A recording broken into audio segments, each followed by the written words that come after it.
And welcome to Thrift Shop Biography. This is the one about Sharon Osbourne. Thank you for listening.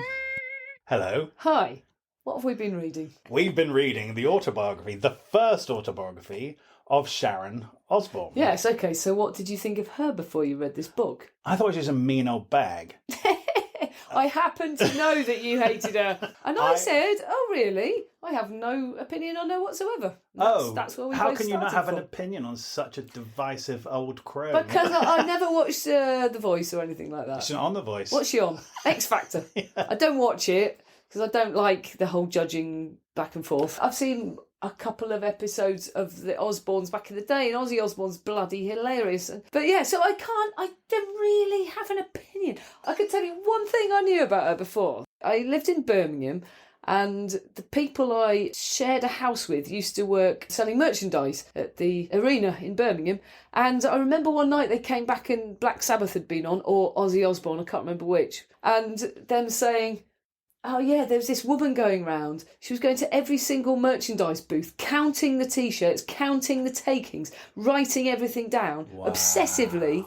And they just didn't even know who she was. They were like, is she with the company? Is she with the... And then they found out it was Ozzy's wife. Wow. That was when no one had ever heard of her. And they came back and said that. So I've always thought, wow, Ozzy's wife is this real hardcore businesswoman. Yeah. I didn't know the half of it. That's amazing. Yeah. That shows you... That's how hands-on she was. And that's the kind of person who does become massively successful. And make your husband remain at the top of their game when they should be in a ditch somewhere. Yeah, right.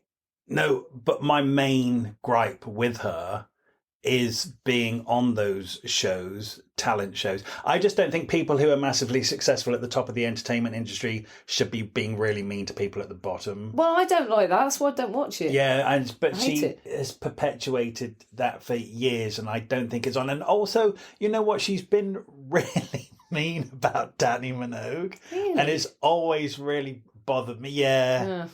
Yeah, if you read Danny Minogue's autobiography. No. Sharon Osbourne is a massive bitch. Okay, well, that doesn't surprise me, but I didn't know that. I'm reading this book. I don't believe she isn't now. I've just gone into this underworld of, like, mafia crooks and violent gangsters that are the people behind the music scene. And we're always reading these books about the actual musicians and always known they're getting ripped off, and these people are total crooks and absolute bastards. And basically... she is writing about that side of it. It's the first time we've properly read it from that side. Can I She's just say... not hiding it. No, let me just say, everything I've just said about her, totally fascinated by her. I loved this book. This book is insane. Like, it I doesn't almost read it dispel your opinion at all, though. Yeah. Not at all. I also think there's something hard. weirdly likeable about her. It's that weird thing where she behaves disgracefully, but it's also kind of funny. Oh, my God. I have to say, it's too much for me. Her behaviour, it's too much. It's too much because it's a woman. No, it would be if it was a man. Really? I don't condone violence. Oh, for example. Yeah, all right, we're talking about that. She's horrendously violent, and she's grown up with violence. So, well, let's tell the story. Let's start at the beginning. So... when was she born? She was born in 1953 in Brixton, London. I love her description of Brixton. I know, it's cool. She was totally surrounded by all the vaudeville. Yeah, it's another place that's really changed. So was vaudeville still a thing in the 50s? Well, I mean, it wasn't. Well, probably musical was still on, and then just theatre. Variety shows. Yeah, but probably just plays and stuff. She said that when she grew up in the 50s, the Brixton Empress and the Camberwell Palace were less than a mile away. So they're the real old school theatres, right? Yeah. It was the end of an era of the scene that was just still hanging about, plus all the old vaudeville stars. But she said her whole street had the comedians and ventriloquists and acrobats all lived around. And that was her dad's history. So her dad came from a really strict Jewish family, and he went into show business against their will. Partly he failed because he viciously beat, in fact, kicked the shit out of, is actually what she said, of the stage manager in a show he was doing, and kicked him into the orchestra pit. He was obviously extremely injured, enough that the Moss Empire venues banned her dad for 2 years from any of their venues, and they had all the venues. He's a really violent, nasty piece of shit. Yeah, he really is. And he never redeems himself. No. He's like a gangster. But he really fancied himself as a gangster because she said that he always behaved like one. And then when he watched the Godfather film, he just became the Godfather. Yeah, he just sounds like a terrible violent. He was behaving violent. Like a gangster. Yeah, he really was. In the world of entertainment. In the East End, well, not the East End, the south of London, but in London. And then if he couldn't perform, he still wanted to be in showbiz, so he started putting acts together. Managing and getting a whole show together, have a bit of a ventriloquist here and you there and that singing there. Put the show together and then took them on tours. Yeah, around all the independent theatres. Yeah. That's very entrepreneurial, I have to say, especially because she says her dad had no formal education. No. But he obviously had something about him, and I know he backed that up with bluster and violence. But at the same time, you have to be good to be able to even pull all those people together and get it on the road. Yeah, and he had a good ear for performance. I mean, he fell in love. Oh, we should mention that her mum was a dancer. Yeah. So it was a real showbiz family, and her mum's mum was a dancer, but she was a really nasty woman. Yeah. So there's a combination of theatrics and nastiness. That's her background. Can I just say that, like, on the second page of this book, Sharon Osbourne really sets a tone. Like, you're under no illusions of the way this book is going. When she talks about her grandmother, I was so shocked. God. So she's got two grannies, and one of them's really lovely. She says, being with Nana made me feel warm and safe. She was motherly. The other Nana, she was incredibly ugly and had the biggest nose I have ever seen. She frightened me, and she stank of her fanny and B.O. It's like, you can't say that about your grandmother. I think it's safe to say we've never read a book where somebody said that about their granny. I probably think we're never going to read one in the future. No, it's so it's amazing awful. That she's essentially a household name and she's unbelievably outspoken. She has no barriers. It is comical, I have to say, as much as I disliked her beginning to read this book, when she says things about other people in the music industry, like he doesn't have a musical note up his arse and stuff like that. I mean, it's just so funny. Language. Yeah, it is funny. Anyway, she had an older brother, David, and that's about it, really. So, in 1960, she says that her father experienced the nearest thing he would get to a religious conversion, and that was the birth of rock and roll. So, Gene Vincent was over here doing a concert, and it blew her dad away to the point where he actually then dropped everything he was doing, got Gene Vincent on board and did a tour for him where he was topping the bill. And then within a year, she says it was just a roller coaster. He then was managing Brenda Lee, Connie Francis, Little Richard, Jerry Lee Lewis. I mean, that is bringing them all to the UK. Yes. It's him who did that. By the way, he was born Harry Levy and he changed his name to Don Arden. Yeah. And he's very well known. I mean, she says, he at some point was the top music producer in Britain. Yeah, and Sam Cooke and Bill Haley. She's got memories of being woken up to go to the station to wave off some. Oh, she says Sam Cooke was, like, lovely, right? I bet he was, actually. She really does say who was lovely and who were nasty. I mean, the Rolling Stones don't sound very nice. No, she says she was intimidated by them. But then she was 12. I mean... Yeah, I know, but why intimidate a 12-year-old? Not very nice, is it? No, perhaps they're just all assholes. But some definitely aren't. Some were lovely. Yeah. That is amazing, actually, to be that close to rock and roll. Yeah, it makes sense that she ended up in that business because she's not intimidated by anyone being famous. In fact, there's a point where she's like, you have no idea before you were even born the people I was hanging out with. It's true. I mean, it's just normal to her. Mm-hmm. Yeah, by 1964, when she was 11, she got sent to Italia Conti. Yeah, how long has Italia Conti been around? That's a stage school, by the way. Before that, it's a stage school in London. Didn't some of the Spice Girls go there? Oh, everybody went there. But anyway, she got sent there at age 11. Her brother was already there. As soon as she signed up there, they moved to Mayfair, which is the bloody other side of London. So suddenly she's got a real trek to get there. She couldn't really be bothered. She thought she wanted to be a dancer, and even by 11 she realised she probably wasn't. Okay. You have to be really dedicated, and she wasn't really that bothered. That's because her mum and her granny were dancers. I guess they train you as an actor as well there, though, don't they? Oh, she said that Zeffirelli came to audition for Juliet and Romeo and Juliet, and Olivia Hussey was a classmate, and she got the part. Everybody was so excited to go to this audition. Sharon Osbourne was just like, I just thought it was a nice way to get half a day off school. Yeah. So actually that shows you how much she was interested in becoming. And they were asking her things in the audition like, I see one of your interests is reading. What do you read? Porn.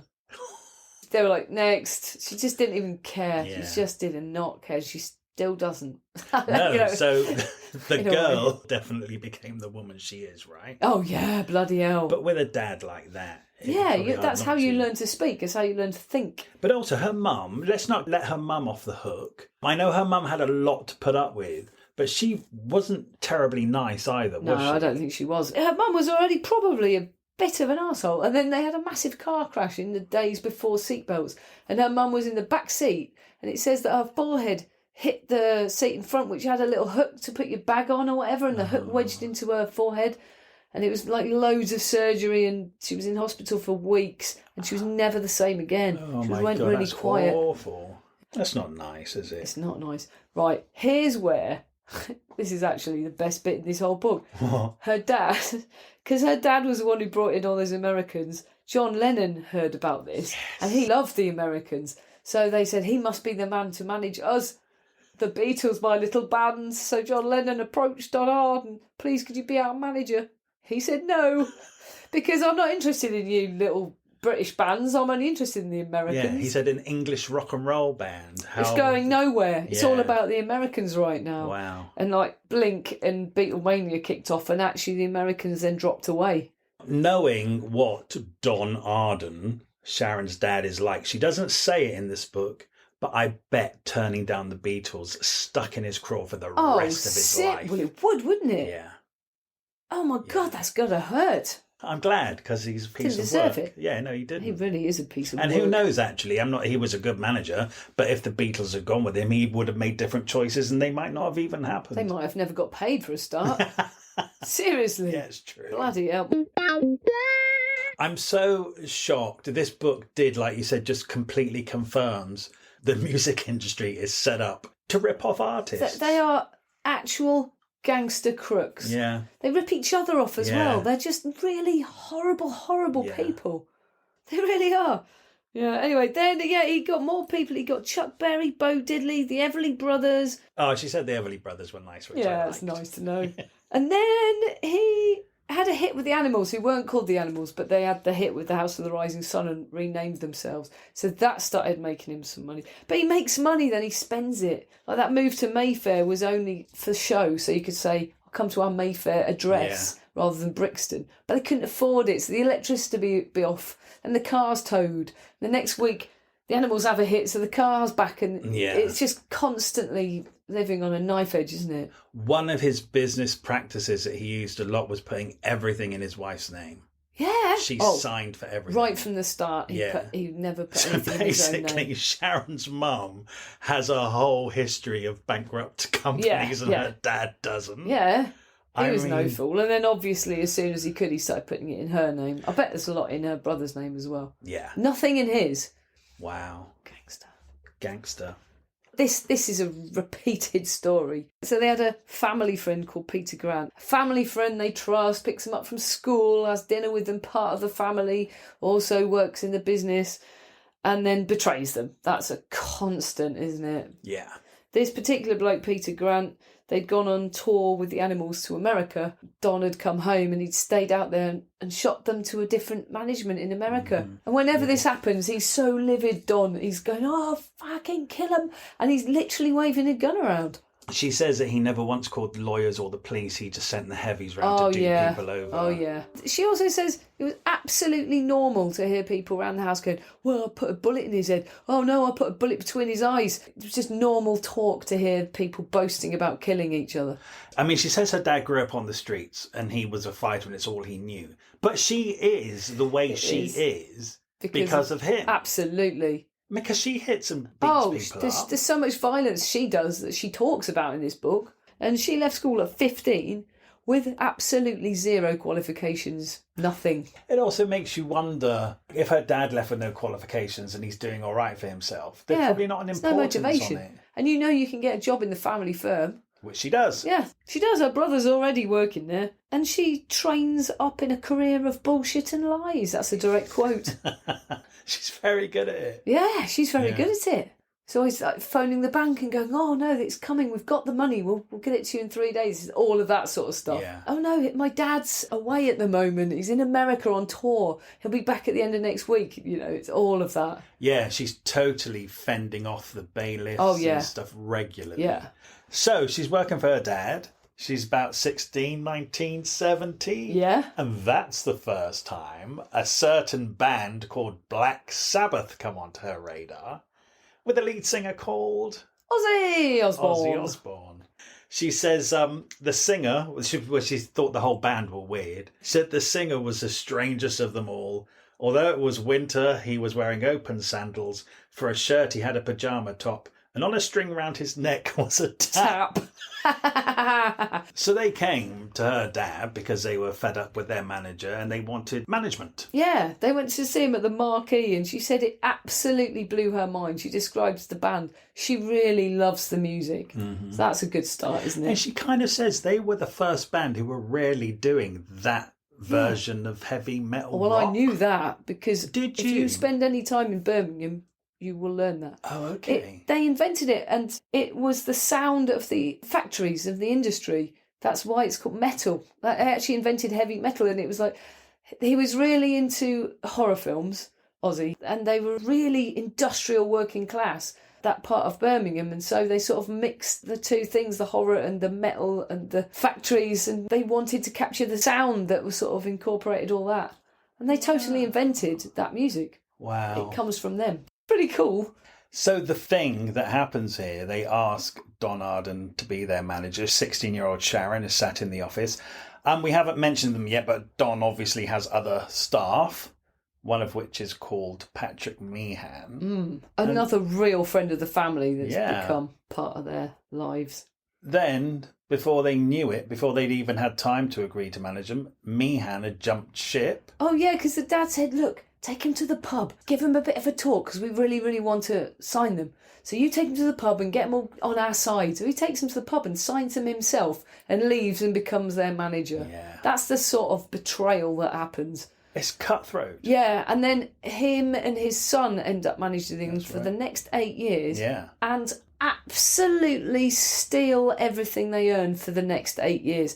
They pay them between 200 and 300 quid a week and take everything else. What I was really shocked about, how these people managed Black Sabbath, they became massive. We're talking huge amounts of money. Yeah. So they're giving the band their pittance money and then probably saying to them, we're investing the rest for you. They would buy them houses. So Ozzy's mum and dad were bought a house with Black Sabbath money. All of those band members had houses bought for their parents. And then when they left that management, Ozzy Osbourne's mum and dad were kicked out of their house by those managers. All of those band members' owned the houses. parents got kicked out of their houses because they were duped into believing they'd made those purchases and they had not. Wow. It's horrifying. Yeah. Oh, it's so corrupt. It is brutal. It's shameless. Yeah. It's robbery. It's actually criminal. Being ripped off. Yeah. So Ozzy wasn't her first boyfriend, was he? No, that happened quite a bit later. A good 5 years later. Yeah, because of course they went off with the other management, so she didn't. Yeah, she didn't really see him again for 5 years.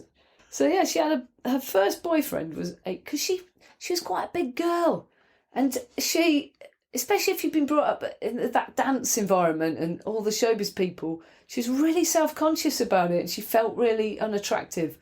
So she really didn't have much of a social life. She was very much dedicated to her work, and she had this one boyfriend who really didn't treat her very well for 5 years, the 5 years she was with him. Adrian. She was with him a long time, Williams.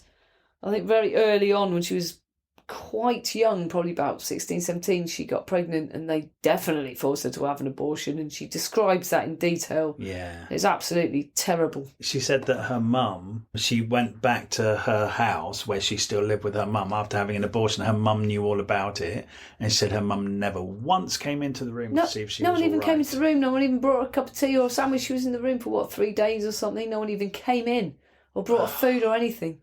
She's a young woman at this point. She needs support. Yeah.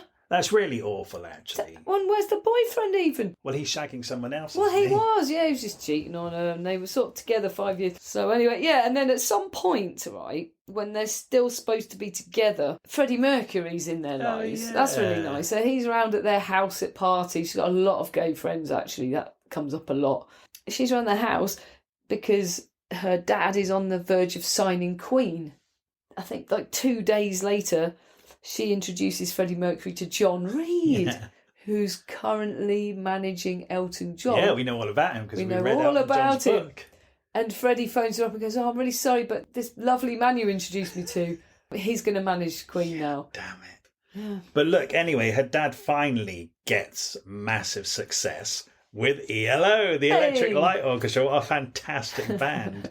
Wow, so I actually didn't know that he was their manager throughout their glory years. Yeah, it was as well, because at that point he was just sending them out on tour and recording albums. They had hit after hit after hit with him as manager. So he really became rich at that point.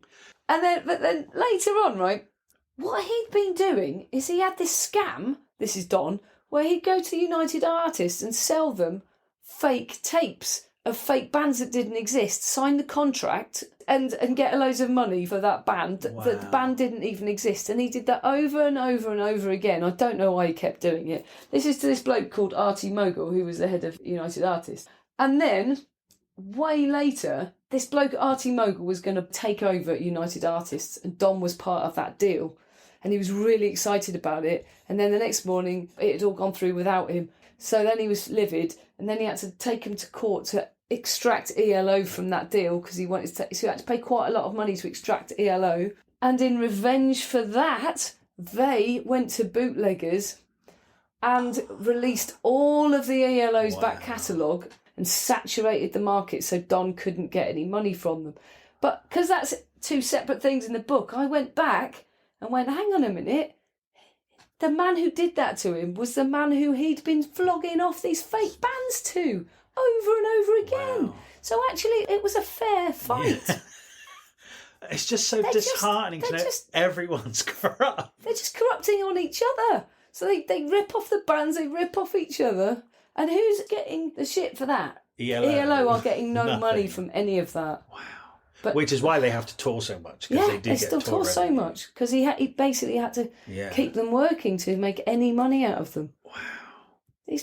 They're just pawns in this stupid game. It's amazing Gangster that game. massively world-famous bands get massively ripped off. You'd think they would have some power and control. I don't think they even do now. Do you know that Taylor Swift has re-recorded all of her old albums under her old management? Oh, that's good. Because there was some kind of deal. So they can own them again. So that she can have control of her work again. Yeah. So it is happening now, actually. It's just that people are finding different ways around it. Yeah. Shocking. It's nuts, isn't it? Yes. Sharon actually starts going to America a lot to look after. So she's worked for her dad for a couple of years, and now he's trusting her to go to America when he can't always go. She's still young, isn't she? Yeah. She goes to California in 1976 and she's 22. She first went out to look after Lindsay DePaul. Oh, now Sharon she's gone to America. She started signing stuff for her father. She thinks it's because he really trusts her and she's made it into his good books within the business. She doesn't understand at this point is so that he's clear of everything. Not just at this point. She doesn't understand forever until she finally cuts him out. Yeah. She's doing this for years. Hey, I tell you what else happens in California. Britt Eklund. Oh, yeah. This is a real eye-opener. Now, can you remember back to our very first podcast about Mr. Rod Stewart? Yeah, we said, wouldn't it be good to hear the woman's side of it? Wow. So he has all of these blonde beauties who he kind of wines and dines and has a very nice time with them, but then he dumps them all. And I remember you saying in that podcast, wow, all of these women have their own story, but we're not hearing it. We just think Rod Stewart is a playboy or whatever. In Sharon Osbourne's book, she talks about working with Britt Eklund. Picking up the pieces, isn't she? Oh, my God. So she's looking after Britt Eklund, who was trying to launch a singing career. But as she has just split up from Rod Stewart, it was hard going. For the first time in my life, I witnessed someone with a broken heart I saw that beautiful woman turn into an anorexic wreck, get heavily into drugs and lose her hair. I'm not blaming Rod because I don't know what went on, but he did break her heart. That's the answer to your question from our very first podcast. Wow. Yeah. Shame on you, Rod. That's the carnage of all of the ex-girlfriends of rock stars who you don't give a second thought to. Yeah, we did, because she was someone and he was someone, and he treated her like a queen and then tossed her aside, and then all your insecurities say, I was right, I am no one. I am worth nothing. Yeah. That's the effect when someone absolutely showers you with so much admiration and then drops you for another one who looks just like you. It's specifically the thing that he was doing. Yeah. That's not good. It's not good, poor Brit. No. Although she ended up going out with a stray cat. Did she? I mean, one of them. From the band. From the band. I knew you meant that. Anyway, then what happens? Ozzy. So she meets Ozzy again a few years later. 1979. At that point, they just realised that they'd been robbed, basically, and it had all fallen apart. So they went crawling back to Don saying, actually, can you manage us? And he does. Yeah, he does. So they're totally in her life now. Oh my God. She discovers her dad's having an affair. Yes. Which absolutely shattered her, because she obviously had a big hero worship on her dad. Which is weird. She knows what he's like. Yeah, by the way, we've skipped over. There's a point where they talk about having a lot of amazing parties at their house in Mayfair. There was a bloke who jumped over the wall, tried to gate crash the party, and her dad comes out and kicks the shit out of this bloke, and she joins in. She's 16 and she thinks, oh, as she's kicking this bloke on the ground with her dad, she's thinking, oh, my dad's going to be really impressed that I'm joining in with this. Yeah. It's very sad, but it's good that she starts to de-hero her dad, because she really needs to not be him, because he's not a good man. So her realising that he's having an affair, I'm glad she did. She was the last to know. She found a G-string. This woman had given him a massive concrete monkey. Oh my God. This is in the house in California. So she drags it out onto the front porch, puts the G-string on its head, and then squats over it and shits on its head. Bizarre. I mean, at the point where she meets Ozzy, you go, these two belong together. Because he shits here and there as well. They're both as wild as each other and animal as each other, aren't they? But see, even her dad didn't know what she was like, because when he came home, he said, why did you get the doctor shit on the statue? Yeah, and the help bloke goes, no, that was your daughter. Oh my God.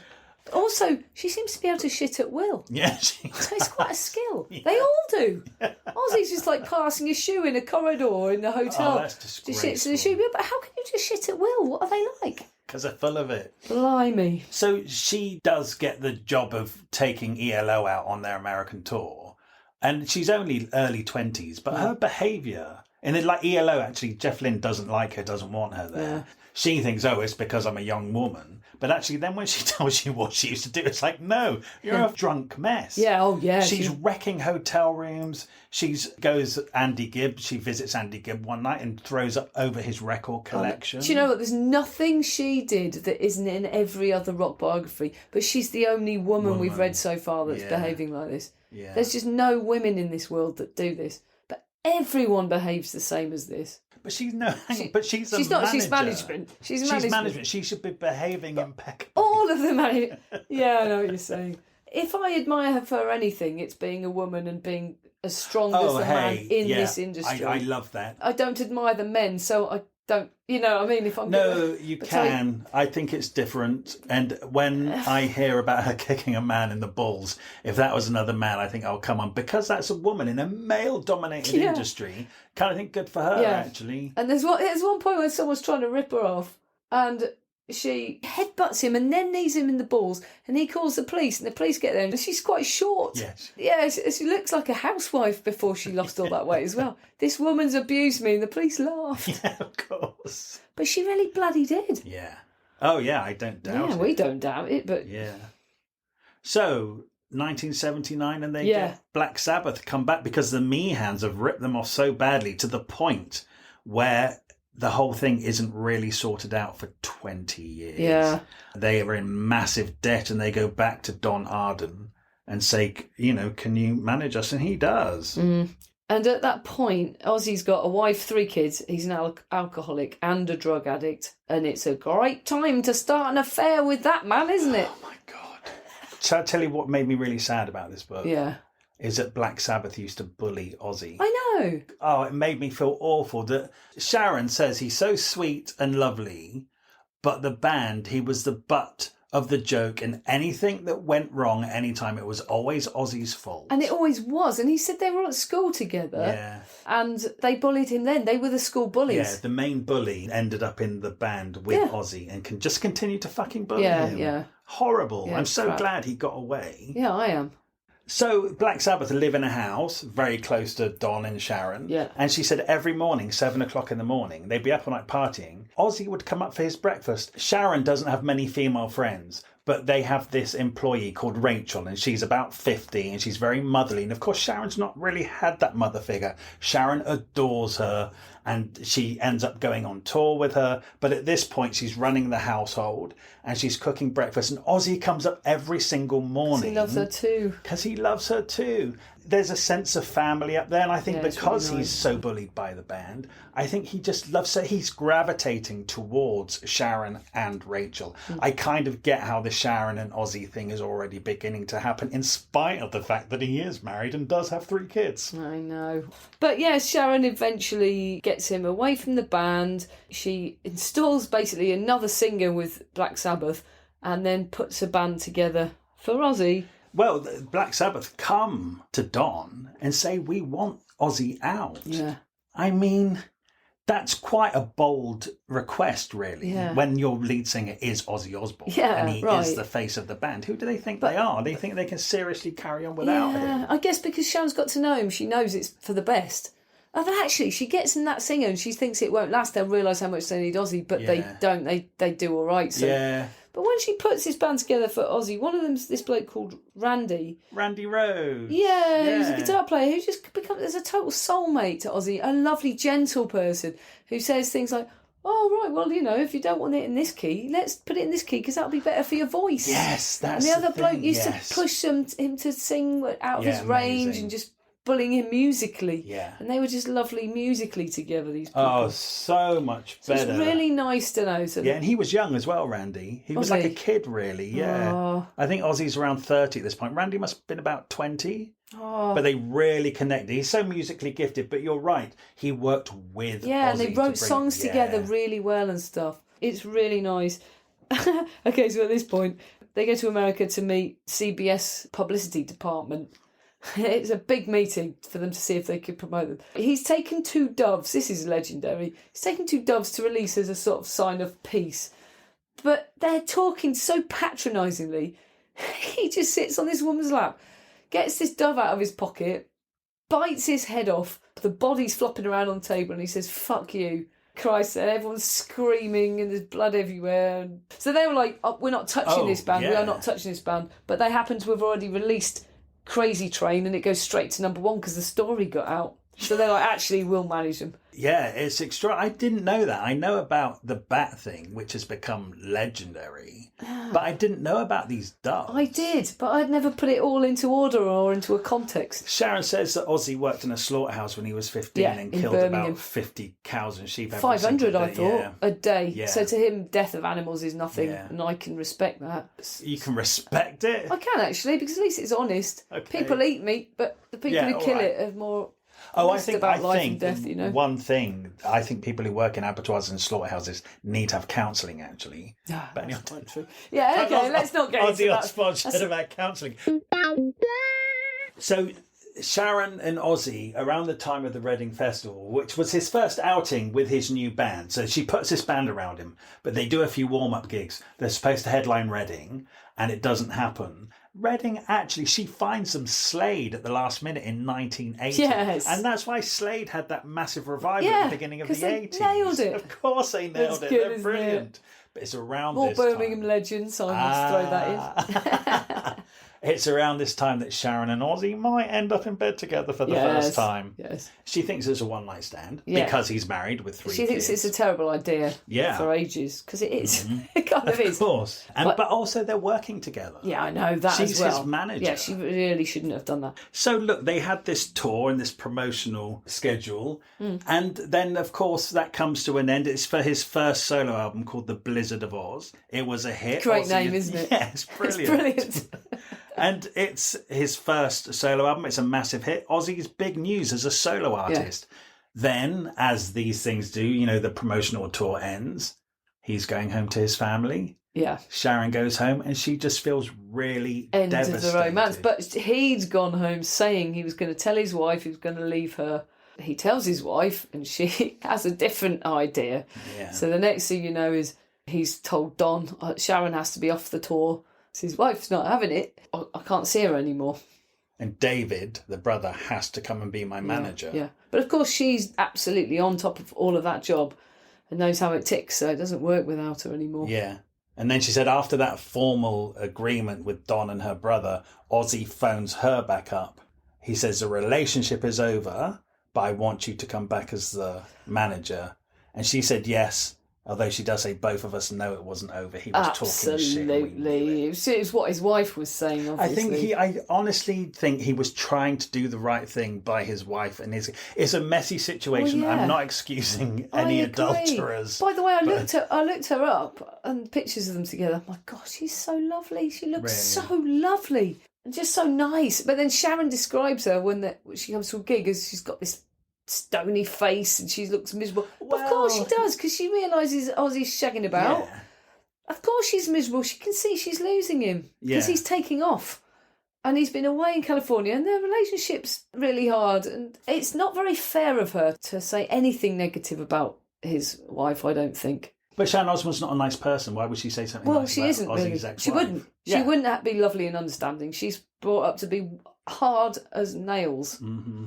So they go back out on another tour and the shows are amazing. And actually Sharon credits her beginnings with that whole vaudeville background. Because she says it doesn't matter what happens, you get on stage and you give a bloody good show. Yeah. So she's introducing more theatrics and stuff into the stage show so that the audience are really being entertained. Yeah, they are. By the way, that bat incident, somebody's thrown this bat onto the stage. It must have been doped or something, because apparently Ozzy picked it up, but he's off his head anyway, and thought it was plastic. Yeah. So he bit the head off and suddenly there's blood all down his face. I've always known that story, but it never occurred to me that they're full of rabies and disease, because that's all Sharon thought. Oh my God, we've got to go and get him jabbed up immediately. Never even occurred to me that. Do you know what never occurred? What? No, sorry. My one takeaway from that whole thing. Yeah. How did they take a bat into the concert? That's what I mean. I guess they weren't checking pockets back then, you know. Security where would you find a bat? That's what I mean. It must have been doped up. I don't bloody know, but it's all that goth and horror world, isn't it? Yeah. Good point, though. Yeah. So, he didn't know it was a real bat. Okay, we've got to talk about that bloody plane crashing incident. Yes, we do. Yeah, how nuts was that when you read that? Did that absolutely pickle your brain? Can I be really honest about this chapter? When she started describing, she was asleep on the tour bus and she heard a crash. It was bent. She stumbled outside. There was smoke and people were screaming. You're as confused as she must have been, aren't you? I thought she was telling us about a dream and I got so angry I flicked through the next few pages thinking, don't waste my time telling me about your dream. Your life is exciting, right? And then as the dream went on for 7 or 8 pages, I went onto the internet and I Googled Ozzy Osbourne, Sharon Osbourne plane crash. And then you read about it on the internet. Fucking hell, it actually happened. All right, let's talk about it in real time. Right. I actually thought it was a genius piece of writing because she describes it as she witnessed it, which is complete confusion. Yeah. So she's fast asleep in the bed. There's a double bed at the very back of the tour bus. She's fast asleep. Ozzy had actually joined her for once at 6 a.m. and gone to bed as well. And he never did that. Otherwise he wouldn't have survived. Suddenly there's a crash. There's smoke, there's fire. The whole bus is bent in half. Ozzy's yelling, get out, because of course the bus might explode. They get out. They can smell fuel. Yeah. Yeah. They managed to get out. And they can see bits of aeroplane. Well, they're in a bus. Yeah. How could there be bits of aeroplane? It's so confusing. And then she runs to this hut and there's a man on the phone. She's trying to say, get off the phone. But you get how confused she was, because she describes it as she came across it. Then she looks across and sees a colonial house with white columns, and it's on fire, and there's a man obviously inside it. It's totally dreamlike. So then Ozzy goes, there's a man in there, I've got to get him out. And he grabs a fire extinguisher and he's running towards the house. She's going, Ozzy, no. And it turns out, unbelievably, that man's deaf. And he didn't know that part of his house was on fire because he couldn't see it. And all he knows is this insane rocker dude running at him, yelling what he can't hear with an extinguisher. So that was all going on. And finally she focuses and realises that a small plane has crashed into the bus. And there's body parts all over everywhere. Then she starts screaming, where's Randy and where's Rachel? This is her best friend and assistant and everything to her, mother, everything. And Randy, who's Ozzy's best friend and musician and everything. Then she finally pieces together what's happened.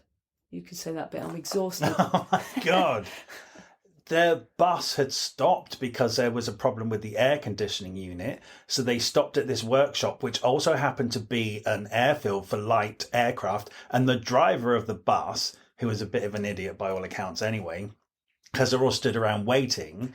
And so he took one of the light aircraft up for a little... Yeah, he said, do you want a little jolly... Yeah. So he took two of them up and it was fine, but he actually thought he'd try and wake the people up on the bus because that's funny and he was showing off. Anyway, they were a bit scared, come down, nothing happened. And then Randy, you lovely young Randy, and Rachel was scared of flying and he assured her, no, look, I won't do what I did the last time. Just come up with me. We'll have a night. And because of that, Randy didn't want to go, but he wanted to take some aerial photographs to show his mum. So they both went up, both being scared of flying. And that fucking idiot started doing tricks and stuff again to try and wake the people up on the bus. Long story short, crashed into the bus, killed all three of them on impact. It's horrendous. Randy and Rachel are dead. Yeah. They were absolutely devastated as a couple by both deaths. She said it took them... Well, she actually said they were such a small group of people anyway. There were a couple of other people in the band. She said even to this day, if they bump into each other, there's just a shared sadness that they will never get over. I mean, they had, unquestionably, had PTSD after that. And I don't know if they ever really sorted that out. She doesn't say they experience. did. Yeah. Did you know this? No, nothing about it. Isn't it interesting that we know that Ozzy bit her head off a bat? Yeah. But we don't know that this absolutely shocking, traumatic plane crash happened. Yeah, you're right. I had not a clue. Yeah, I had no idea of it. Yeah. Wow. Right, moving on. Oh, it's horrifying. It's horrifying. It really is. Ozzy gets divorced and Ozzy and Sharon get married. In 1982, she was 28 and he was 33. I want to say it's like it's a happy thing, but it's absolutely horrendous. Oh, it happened. The state of him, and then they have 3 kids. In the way that they were all behaving and what was going on, and the drugs and drink and the workload and, oh my God, travelling and, let's throw 3 kids into this mix. Yeah. Do you know they got married a few months after that plane crash? Yeah. I think that whole thing made them reevaluate everything. Life is short. Yeah, and they've got each other and how much they love each other. By the way, talk about her parents being bastards. Where did they fly somewhere to get married? Some island or something? Yeah. And their parents, they had all these amazing presents from obviously probably amazing people. And the parents said, we'll fly back with all your wedding presents. When they got back, the parents said, I don't know where the presents are. They were lost in the flight or something. What was that all about? Well, it turns out they only really went to the wedding so they could sign more papers and stuff. Because Sharon was signing everything. Yes, and in fact, then the next day, the dad and brother took Ozzy out and told him that Sharon's absolutely insane and you can get this wedding annulled if you want, because she's completely unhinged. The day after. Yeah. They'd do it the day before. Yeah. If you're going to do it. It's just so weird that they said you can get the marriage annulled on the grounds of insanity. Yes. Which maybe he could have done. To be fair, that could go either way. But what are they trying to get out of it? No idea. It's so weird. Yeah, and it really scared him. Oh my God, and the dog attack. Oh my God. So she's at their mum's house. Yeah. And they've got dogs. They've got a Doberman and 2 Pyrenean mountain dogs. And they knock Sharon to the ground and basically Maul her. But they maul her stomach and she's pregnant. Yeah, she didn't know she was pregnant until they told her at the hospital that she'd lost the baby. Yeah. It's not good. They were so unsympathetic, her parents, about that. Because when they've been in America, they've been living in their dad's property and stuff. When that happened and she lost that baby, her and Ozzy quickly packed a suitcase. They went back to America. They moved out of that house and they cut ties with the family there and then. There's no way you should let that happen to anybody. Yeah, I just wonder when her mum had that car accident, whether it did seriously change her. But her dad was nuts anyway. Anyway, these are all gone into the dark side. Yeah, now. I know. So when they rushed back to America to move out of their dad's house, before her dad knew what they were doing, they also rushed to CBS Records to say, right, cut all ties with my dad. Sharon is now the sole manager of Ozzy Osbourne. Don't let them have any of the money or anything. They got there just in time because her dad had flown his accountant out to try and get all of the money out of the record company. And after that point, her dad told anyone that would listen that he was going to kill Sharon. And later on, he also said, and you should watch out for your kids. Wow. I'm going to kill your kids. Wow.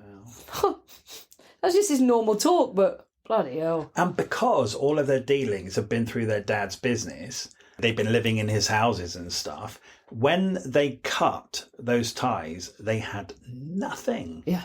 The CBS lent them an advance for an album and they got a hotel for a bit. But and then they went to Richard Branson and he amazingly bailed them out. He bought the publishing rights for $500,000, which isn't as kind as it sounds. He's got their publishing rights. I mean, he's not an idiot. But then they bought this really nice thatched cottage, and on the day they were moving in, Ozzy thought it'd be nice to light a nice fire in the fireplace and burn the place down. Yeah, right. It's just insane though, isn't it?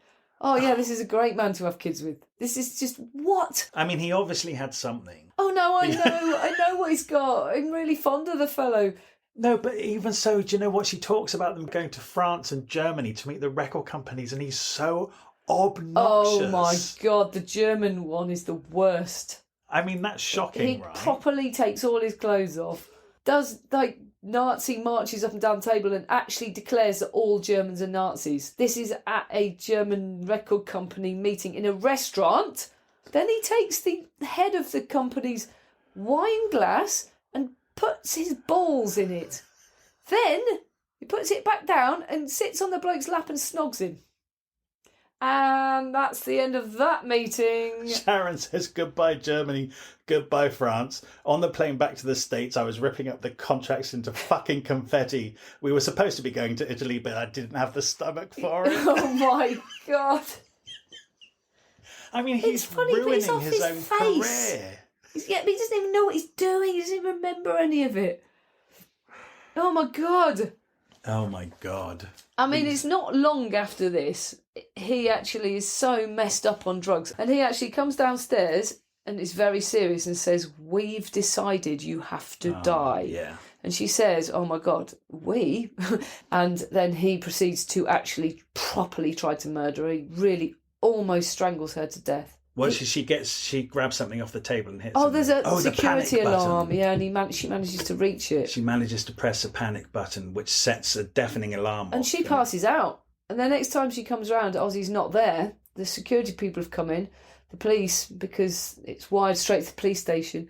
And they go upstairs and find Ozzy upstairs, and he kicks off. And she decides not to press charges. After a long time, they send him to sort of rehab police unit, I think, don't they? Yeah, well, she rationalises. She says if he was just drunk or stoned, then that would be a different thing. But actually, he was so off his head, he was a different person. Yeah. And so she decides not to. No, she says as long as he stays in rehab until he's definitely safe to come out. He's there for 5 months. They visit him all the time. The kids visit him. He's so sorry. He's writing letters. He's happy to go through all of that process for the first time because he's tried rehab a lot before now. And the doctor says to him when they're leaving, he says, "You're young, you're good looking, you're talented and you're wealthy. You will be back here within a year." He was an optimist. Ozzy didn't last 2 hours. They went straight to a cafe afterwards and he had a beer. Yeah. And she says, "Oh, so you're drinking again." And it just escalates, yeah.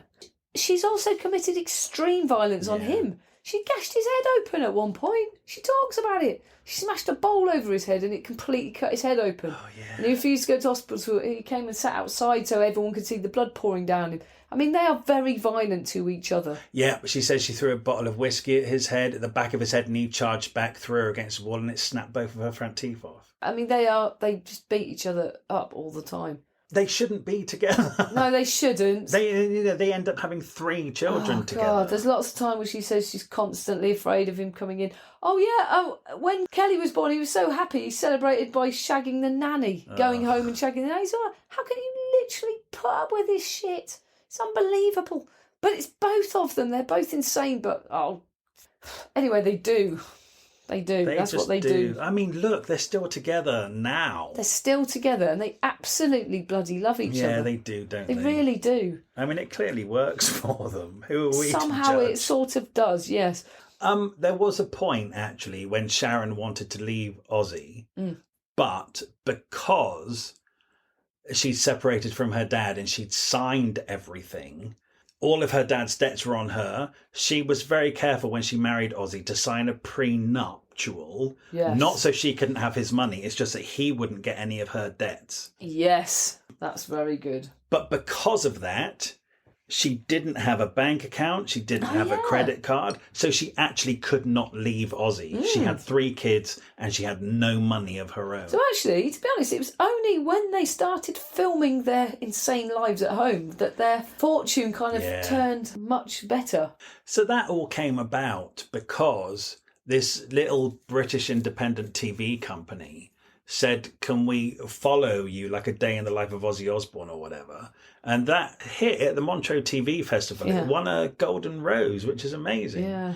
And then because of that, MTV came and did Cribs. Yes. They realised they had gold on their hands. Well, the episode of Cribs ended up being the most requested one on the channel, which then Sharon Osbourne called up MTV and said, I think we should go to lunch to see how we can work together.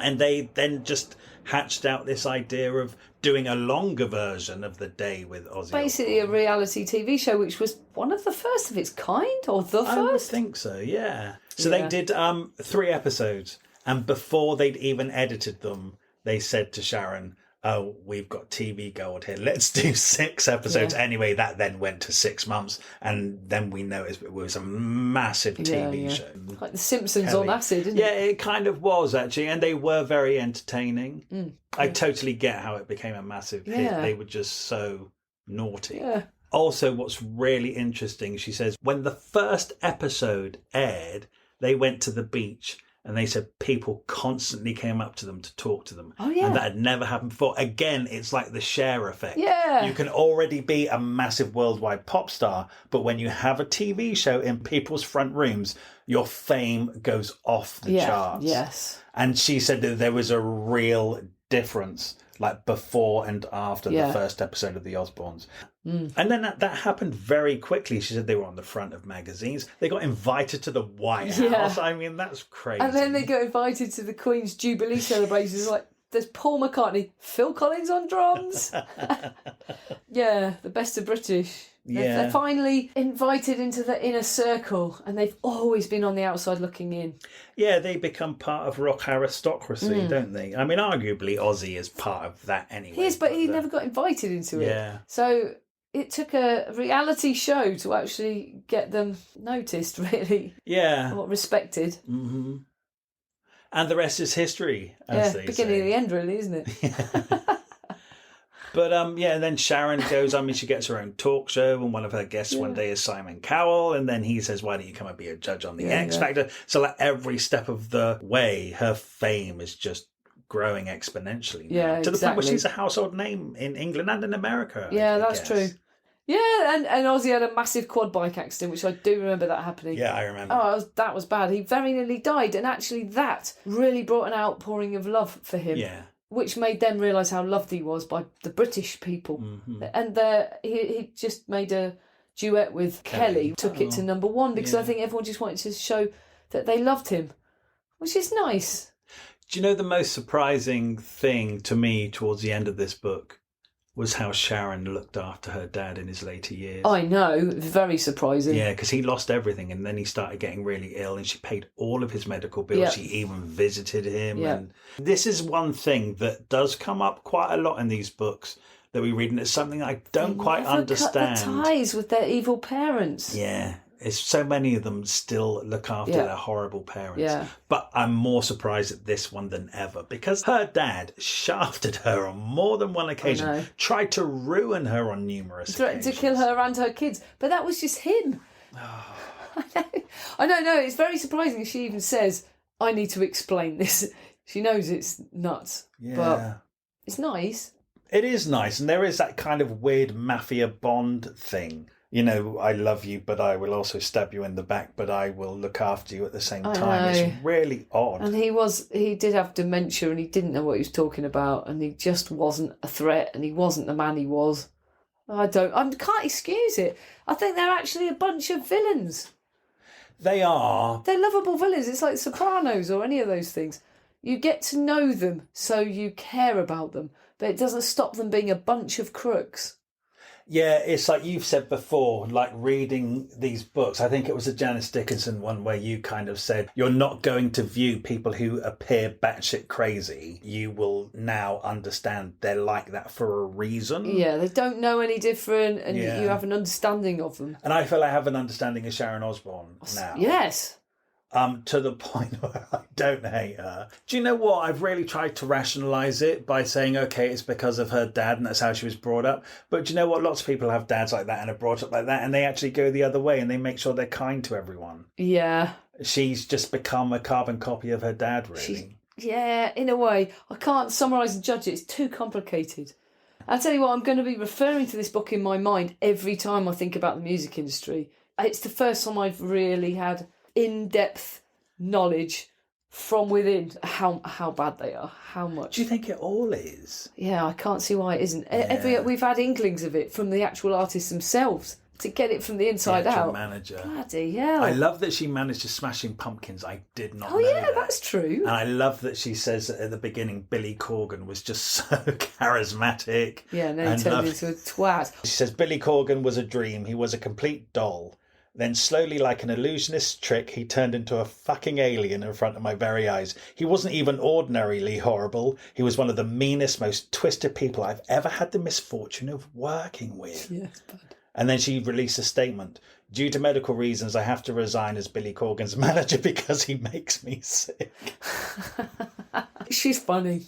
She is really funny. Yeah. She has a great turn of phrase. Do you know what? If it wasn't for her sitting on those X Factor panels and being unnecessarily obnoxious, I get that's the language of those programs and of the time, 15 years ago. No, actually, do you know what? She was horrible to Danny Minogue. She could fuck off. She talks in the book about really laying into somebody and there was a bit of a backlash about it because everyone loved him and she thought she'd ruined her own career. And then she gets invited back because Simon Cowell's a nasty piece of work as well. They're all one and the same. It's all the currency. It's good for TV. Yeah, all that. Yeah, oh, do you know what? Here's something. If Sharon Osbourne was a really nice person, we'd never have heard of her. We wouldn't be talking about her now. No, and to survive in this industry, she has to be hardcore. There's no way if you were a nice person, you'd have got anywhere with this bunch of... reprobates. That's it. Thank you so much for listening to this episode of Thrift Shop Biography. We love making this podcast and we're absolutely thrilled that so many of you are already listening. We're new to this and you could really help us out by leaving us a review somewhere, wherever you listen to this podcast. And if you could share us, tell your friends about us or drop some links on social media. We have a Facebook page called Thrift Shop Biography, so make sure you come over there to hear about the episodes first and what else we're up to. Okay, see you next week. And if you're new here, there are loads more episodes now to go and listen in the back catalogue, so make sure you go and enjoy them. Okay, thank you very much.